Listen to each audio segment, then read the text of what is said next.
ताल से खबर लेते हैं जहां पर जिला पंचायत अध्यक्ष वोटिंग के दौरान जिला पंचायत ऑफिसर में बवाल हो गया। नेता प्रतिपक्ष यशपाल आर्य ने कांग्रेस विधायकों से साथ मारपीट करने का आरोप लगाया। इसके साथ ही कांग्रेस के 6 मेंबर को उठाकर लेकर जाने के आरोप भी लगाए। बीजेपी नेताओं पर कांग्रेस ने लगाए आरोप हैं। कांग्रेस का कहना है कि पुलिस के सामने मारपीट की गई। वहीं यशपाल आर्य का कहना है कि वो हाईकोर्ट की शरण में जा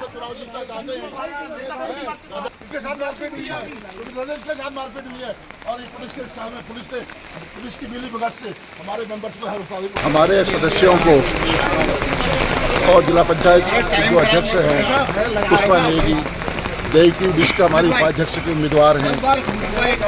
सरेआम पुलिस की सह पर पुलिस प्रशासन मूक दर्शक बना रहा है, उनको सपोर्ट करता रहा है और गुंडों ने 40-50 गुंडे भाजपा के रेनकोट पहन के आए, उन्होंने उन पर हमला किया, मारपीट की और तमंचे की नोक पर उन्हें यहाँ से उठा के ले गए हैं। और पुलिस प्रशासन मूक दर्शक देख रहा था। कुछ पुलिस के अधिकारी यहाँ पर आकर उन्होंने उनको सपोर्ट किया और उनके सह पर पुलिस के सह पर यहाँ से सारे हमारे जिला पंचायत के 8 सदस्यों को यहाँ से उठा के ले गए हैं। अब क्या निर्णय है? और निर्णय है, हमें न्यायपालिका पर विश्वास है। न्यायपालिका हाईकोर्ट में हम अपना पक्ष रखेंगे। हम जा रहे हैं हाईकोर्ट में। और इस वक्त बड़ी खबर आ रही है, आवारा कुत्तों के केस में सुप्रीम कोर्ट ने फैसला सुरक्षित रख लिया है। 3 जजों की विशेष बेंच ने यह फैसला सुरक्षित रखा है।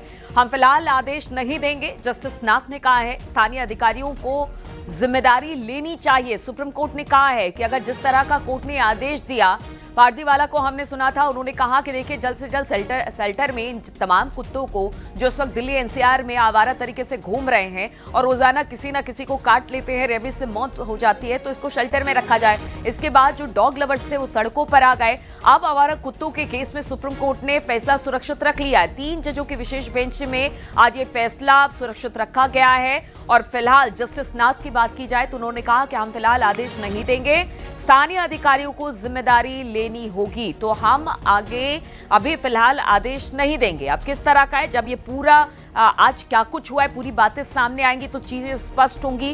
क्या जो पारदीवाला ने जो उन्होंने कहा था कि जल्द से जल्द शेल्टर होम में भेजा जाए, उन्होंने उसी को लेकर कहा है कि हम फिलहाल आदेश नहीं देंगे। और साथ ही उन्होंने स्थानीय अधिकारियों की जिम्मेदारी लेनी चाहिए, इस बात को भी रखा है। क्योंकि जो डॉग लवर्स थे उनका कहना है कि क्या इतने शेल्टर होम्स है कि इन कुत्तों को वहां पर रखा जाए, और अगर है तो फिर कहां है? क्या रातों रात इसे बना दिया जाएगा? क्योंकि बहुत कम समय दिया गया है इन कुत्तों को रिकवर करके शेल्टर होम में रखने का, और इसी का विरोध हमने दिल्ली एनसीआर के सड़कों पर देखा डॉग लवर्स के। लेकिन जो लोग इसके शिकार हुए हैं कुत्तों के, और रेबीज के शिकार होने के बाद उनके लोगों की जान गई, उनका यही कहना है कि फैसला सही था सुप्रीम कोर्ट का और इस पर कार्रवाई होनी चाहिए। लेकिन अब 2 भाग में डॉग लवर्स वर्सेस जो इसके समर्थन में है फैसले के, वो दोनों अब आमने सामने हैं। हालांकि अब आज जो सुनवाई हो उसमें फैसला सुरक्षित रख लिया गया है।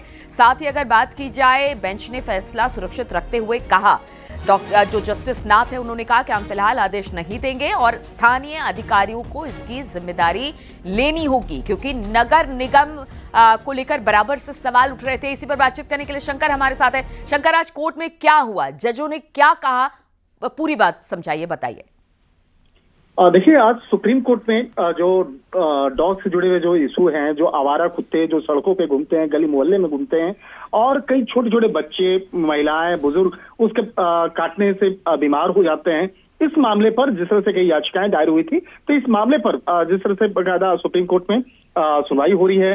आज जिस तरह से इस मामले पे कोर्ट की सुनवाई के दौरान में कई महत्वपूर्ण टिप्पणी की गई। हालांकि जो तुषार मेहता है, उन्होंने एक बड़ी टिप्पणी की है कि चिकन मटन खाने वाले एनिमल लवर बन गए हैं। हालांकि ये बातचीत के दौरान में कुछ ऐसी टिप्पणी की थी, लेकिन इस मामले को लेकर जैसे कई जो और भी जो चलिए, इस पूरी जानकारी को हम आगे बताएंगे कि आज कोर्ट ने क्या रखा है। लेकिन देखिए, अभी फिलहाल जिस तरह से ये पूरा मामला काफी गरमाया हुआ है, और साथ ही पहले भी हमने देखा, यही कहा गया कि आप विदेशी कुत्तों को पालते हैं लेकिन स्ट्रीट डॉग को अपने घर नहीं लेकर आते। अब आज जो सुनवाई हुई है उसमें क्या कुछ कहा गया है, ये और अधिक अपडेट्स के साथ इस खबर के साथ दोबारा लौटेंगे। फिलहाल बहुत बहुत शुक्रिया आपका शंकर, जानकारी देने के लिए। और रुकते हैं यहाँ पर छोटे से ब्रेक के लिए।